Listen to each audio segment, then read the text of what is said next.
بسم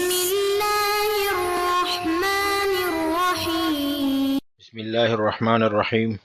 الحمد للہ وکفا وسلام علی عبادہ الذین اصطفیٰ اما بعد۔ عزیز طلبہ، شرح ملجمی کا سبق نمبر 9 شروع کر رہے ہیں۔ اس سبق میں او مرفوع سے لے کر لکان انصبہ لما عرفت تک پڑھیں گے۔ آج کے سبق میں ہم پڑھیں گے کہ مفرد کے لفظ کو اگر مرفوع پڑھا جائے، مفردن پڑھا جائے تو ترکیبی حیثیت کیا ہوگی، پھر اس میں ایک نقطے کا بیان بھی ہوگا، اور اگر منصوب پڑھیں، مفردن پڑھیں تو پھر ترکیبی حیثیت کیا ہوگی۔ پھر مفعول بھی کی دو قسمیں پڑھیں گے، مفعول بھی صریح اور مفعول بھی غیر صریح۔ پھر اس کے بعد کچھ مثالیں آئیں گی کہ افراد کی قید کی وجہ سے وہ داخل ہو جائیں گی اور کچھ افراد کی قید کی وجہ سے نکل جائیں گی۔ تو آج کا سبق اس پر مشتمل ہوگا۔ اب عبارت کا ترجمہ پڑھتے ہیں۔ او مرفوع علی انہ صفۃ للفظ، مفرد کا لفظ یا تو مرفوع ہوگا اس بنا پر کہ یہ لفظ کے لیے صفت بنے گا، ومعناہ حینئذ ما لا يدل جزءہ علی جزء معناہ، اور اس وقت اس کا معنی ہوگا کہ لفظ مفرد وہ ہیں کہ لفظ کا جز معنی کے جز پر دلالت نہ کرے۔ ولا بد حینئذ من بیان نکتۃ فی ایراد احد الوصفین جملۃ فعلیۃ، اور اس وقت ضروری ہوگا کہ نکتے کا بیان کہ دو وصفوں میں سے ایک کو جملہ فعلیہ ذکر کرنا اور دوسرے کو مفرد ذکر کرنا۔ وَكَأَنَّ النُّكْتَةَ فِيهِ التَّنْبِيهُ عَلَى تَقَدُّمِ الْوَضْعِ عَلَى الْإِفْرَادِ، اور گویا کہ نقطہ جو ہے وہ تنبیہ کرنا ہے وضع کے مقدم ہونے پر علی الافراد، افراد پر، حیث آتا به بصیغۃ الماضی، اس حیثیت سے کہ مصنف لائے ہیں صیغہ ماضی، بخلاف الافراد، بخلاف افراد کے۔ واما نصبہ، اور بہرحال جو نصب کی صورت ہے، وَإِن لَمْ يُسَاعِدْهُ رسم الخط، اگرچہ رسم الخط تقویت نہیں دیتا اس کو، رسم الخط موافقت نہیں کرتا ان کا، فعلی انہ، بنا بر اس کے کہ حال ہے، حال من الضمیر المستقن فی وضع، کہ ضمیر مستتر جو وضع میں موجود ہیں اس سے حال ہے، او من المعنی، یا لمعنن سے حال ہے، فإنہ مفعول به بواسطۃ اللام،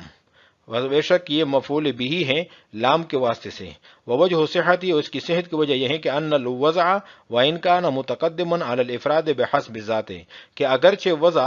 افراد پر ذات کے اعتبار سے تو مقدم ہے، لیکنہ مقارن لہ بحسب الزمان، لیکن زمانے کے اعتبار سے اس کا مقارن ہے، اس کے ساتھ ملا ہوا ہے۔ وہذا القدر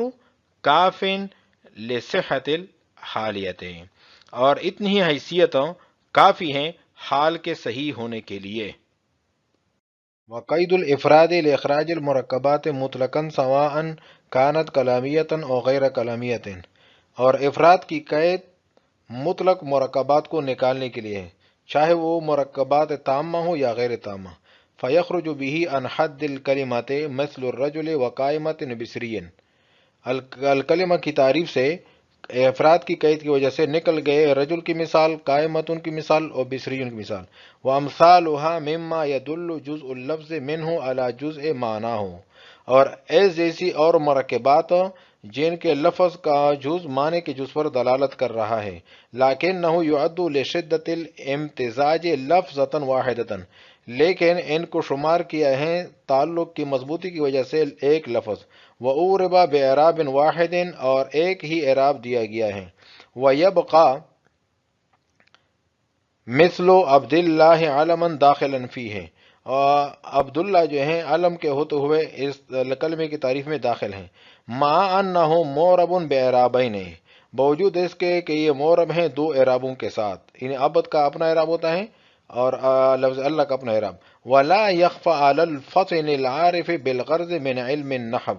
انہ لو کان الامر بالعکس لکان انصبا، اور یہ بات مخفی نہیں ہے اس شخص پر جو ذکی ہیں اور علم النحو کے غرض سے باخبر ہیں کہ اگر معاملہ اس کا الٹ ہوتا تو اچھا ہوتا۔ اور معاملہ کا مطلب کیا ہے کہ عبداللہ کی مثال اس میں داخل نہ ہوتی، خارج ہوتی، اور الرجل وقائمۃ بصرین وہ کلمہ کی تعریف میں داخل ہوتی۔ او مرفوع علی انہ صفۃ للفظ ومعناہ حینئذ ما لا يدل جزء علی جزء معناہ، کہ اگر لفظ مفرد کو مفردن پڑھتے ہیں تو پھر یہ صفت ہوگی لفظ ان کے لیے، اور اس وقت اس کا معنی ہوگا کہ لفظ مفرد وہ ہیں کہ جز لفظ سے معنی کے جز پر دلالت نہ ہو۔ لیکن یہاں پر ایک اشکال ہو رہا ہے۔ اشکال یہ ہے کہ مصنف نے لفظ کی پہلی صفت، یعنی مصنف لفظ کی پہلی صفت فعل مجہول لائے ہیں جس طرح کے اوزع، اور دوسری صفت مفردن کی صفت صورت میں لائے ہیں، اور مفردن صیغہ اس میں مفعول کا ہے، تو دونوں ایک طرز پر ذکر کیوں نہیں کیے؟ تو اس کا جواب دیا گیا ہے کہ مصنف کو اس بات پر تنبیہ کرنا مقصود ہے کہ وضع افراد پر مقدم ہوتی ہیں، یعنی وضع پہلے اور معنی کا مفرد ہونا یا مرکب ہونا یہ بعد میں ہوتا ہے۔ اس لیے پہلی صفت صیغہ ماضی کے لائے ہیں وضع، اور دوسری صفت مفردن لائے ہیں، یعنی اس کو صیغہ ماضی کے ساتھ یہاں ذکر نہیں کیا۔ او مرفوع علی انہ صفت للفظ ومعناه حینئذ ما لا يدل جزءه على جزء معناه، کہ لفظ مفرد کو یا مفردن پڑھیں گے تو یہ بنا بر اس کی یہ صفت ہوگی لفظ ان کے لیے، اور اس وقت اس کا معنی ہوگا کہ لفظ مفرد وہ ہیں کہ لفظ کے جز سے معنی کے جز پر دلالت نہ ہو۔ ولا بد حینئذ من بیان نکتۃ فی ایراد احد الوصفین جملۃ فعلیۃ، اور ضروری ہے اس وقت ایک نقطہ بیان کرنا کہ دو وصفوں میں سے ایک کو جملہ فعلیہ ذکر کیا والآخر مفردن، اور دوسرے کو مفرد ذکر کیا ہے۔ وکأن النکتۃ فیہ، نقطہ جو اس میں ہے وہ یہ ہے کہ تنبیہ کرنا مقصود ہے کہ وضع مقدم ہوتی ہے افراد پر، اس حیثیت سے مصنف ماضی کا صیغہ لائے ہیں وضع لائے ہیں، بخلاف افراد کے کہ افراد کو مفردن ذکر کیا جو کہ اس میں مفعول کا صیغہ ہے۔ وَأَمَّا نَصْبُهُ وَإِن لَّمْ يُسَاعِدْهُ رَسْمُ الْخَطِّ، مفرد کے لفظ کو اگر منصوب پڑھتے ہیں مفردن تو اگرچہ اس میں رسم الخط تقویت نہیں دیتا، ان کو رسم الخط موافقت نہیں کر رہی اس کی، وہ اس لیے کہ عام طور پر ہم پڑھتے ہیں کہ جب بھی کوئی منصوب چیز ذکر ہو تو نصب والی چیز کے ساتھ الف لکھا ہوا ہوتا ہے، اور یہاں پر مفردن کی صورت میں اس کے ساتھ الف نہیں ہے، اس لیے وَإِن لَّمْ يُسَاعِدْهُ رسم الخط یہ کہا۔ اور ابھی ترکیبی حیثیت بتا رہے فعلا نوحال من الضمیر المستقن فی وضع، کہ مفردن یا تو حال بنے گا ضمیر مستتر سے، مستقن جو ہے یہ کانا مادہ ہے، سکانا مادہ نہیں ہے، اور باب استفعال ہے اور مستتر کے معنی میں ہے، تو یہ حال بن رہا ہے ضمیر مستتر سے جو وضع کے اندر موجود ہے ہوا ضمیر، تو اس سے یہ حال بن رہا ہے، یا تو وضع کے ہوا ضمیر سے حال ہے اور یا المعنی سے حال بن رہا ہے۔ تو اس پر اشکال ہوا۔ اشکال یہ ہے کہ حال بننے کے لیے تو ایک شرط یہ ہے کہ فاعل سے حال بنے یا مفعول سے، تو یہاں پر وضع میں ایک تو ہوا ضمیر ہے جو نائب فاعل ہے، فاعل نہیں ہے، اور المعنی اصل میں تھا لمعنن، تو یہاں پر یہ مفعول نہیں ہے بلکہ جار مجرور ہیں، تو حال بننا ٹھیک نہیں ہے۔ اور دوسری شرط یہ ہے کہ زمانہ بھی ایک ہونا چاہیے، حالانکہ یہاں پر وضع پہلے ہے اور افراد بعد میں ہوتا ہے، کسی چیز کا مفرد ہونا یا مرکب ہونا وہ بعد میں ہوتا ہے اور وضع پہلے ہوتی ہے۔ تو اس کا یہ جواب دیا گیا ہے، جواب یہ ہے کہ صاحب مفصل کے نزدیک نائب فاعل فاعل حقیقی ہے، اور جمہور کے نزدیک نائب فاعل مفعول ما لم یسمى فاعلہ جس کو کہتے ہیں وہ فاعل حکمی ہوتا ہے۔ تو فاعل حقیقی ہو چاہے یا فاعل حکمی ہو، حال بننا ذوالحال بننا ان کا ٹھیک ہے، اور اس سے آگے حال بننا یہ بھی ٹھیک ہے۔ اور دوسری بات آپ نے یہ ذکر کی کہ لمعنن جار مجرور ہیں، یہ تو مفعول ہے ہی نہیں، تو مفعول سے بننا ٹھیک ہوتا ہے۔ تو مفعول بھی کی دو قسمیں ہیں، نمبر ایک مفعول بھی صریح، نمبر دو مفعول بھی غیر صریح۔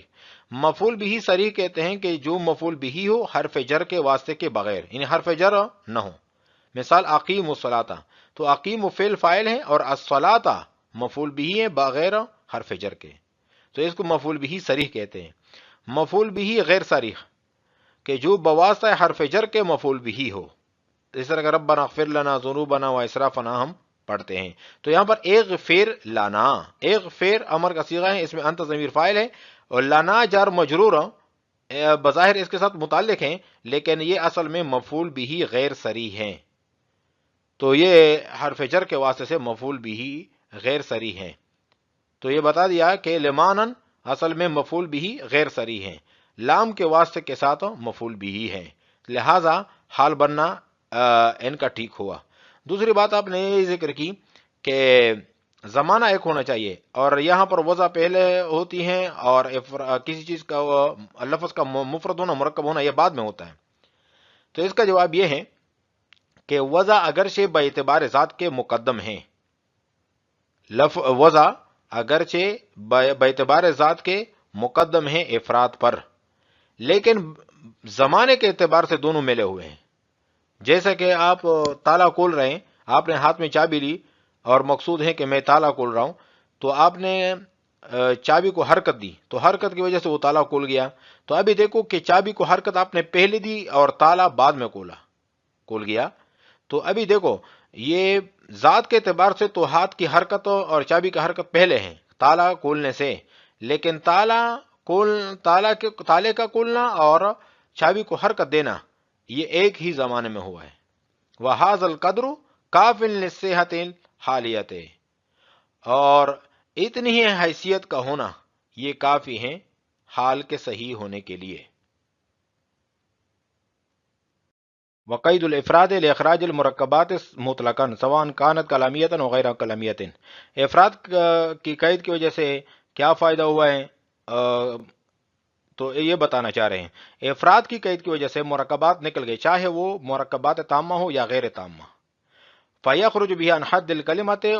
تو الکلمہ کی تعریف سے افراد کی قید کی وجہ سے الرجل کا لفظ بھی نکل گیا اور قائمۃ کا لفظ بھی نکل گیا اور بصری ان کا بھی، کیونکہ الرجل میں الف لام اپنے معنی پر دلالت کر رہے ہیں اور رجل ان کا اپنا معنی ہے، وقائمۃ قائم کا اپنا معنی ہے اور تاء تانیث کا اپنا معنی ہے، وبصرین،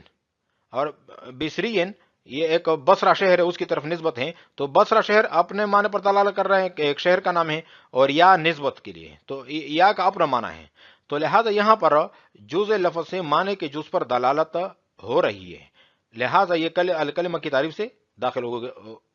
خارج ہو گئے، الکلمہ کی تعریف سے خارج ہو گئے، لیکن ان کو ایک کلمہ پیر بھی کہتے ہیں، وہ کس وجہ سے کہ ان کے درمیان تعلق مضبوط ہیں اور ایک ہی اعراب ان کو دیا جاتا ہے۔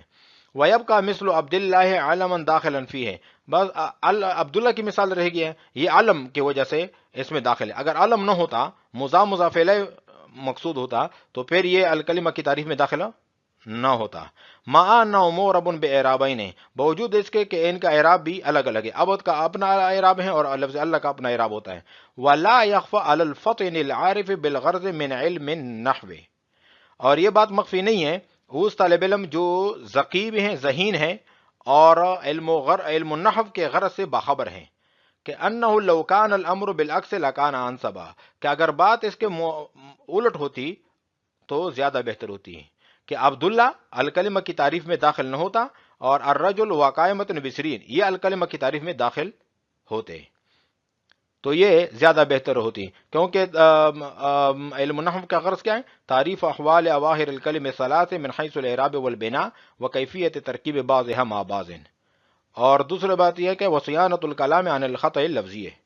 تو اگر اس کا اعتبار کیا جائے تو پھر جو ہے الرجل وقائمۃ بصرین یہ الکلمہ کی تعریف میں داخل ہونے چاہیے اور عبداللہ جو ہے ان کو داخل نہیں ہونا چاہیے۔ یہ کچھ سوالات ہیں، ان کے جوابات آپ نے تحریر کرنے ہیں کہ اگر لفظ مفرد کو مرفوع پڑھیں گے تو ترکیبی حیثیت ان کی کیا ہوگی، اگر لفظ مفرد کو منصوب پڑھیں گے تو پھر ترکیبی حیثیت ان کی کیا ہوگی، لفظ الرجل الکلمہ کی تعریف میں کیوں داخل نہیں ہے، کیا لفظ قائمتن میں جز لفظ سے جز معنی پر دلالت ہو رہی ہے، تو ان کے جوابات آپ نے تحریر کرنے ہیں۔ آج کے سبق میں ہم نے لفظ مفرد جو ہیں اگر ان کو مرفوع پڑھتے ہیں یعنی مفردن پڑھتے ہیں تو پھر اس کی ترکیبی حیثیت کیا ہوگی، یہ ہم نے پڑھا ہے. اور پھر اگر ان کو منصوب پڑھتے ہیں، مفردن پڑھتے ہیں، تو پھر ان کی ترکیبی حیثیت کیا ہوگی. اور پھر مفعول بھی کی تو اقسام ہم نے پڑھے ہیں، مفعول بھی صریح، مفعول بھی غیر صریح. اور پھر ہم نے پڑھا ہے کہ افراد کی قید سے کون سے الفاظ الکلمہ کی تعریف سے نکل گئے اور کون سے الفاظ اس میں ابھی بھی داخل ہیں، یعنی کلمہ کی تعریف اس پر صادق آ رہی ہے. یہ ہم نے پڑھا ہے. وعلیکم السلام ورحمۃ اللہ تعالی وبرکاتہ.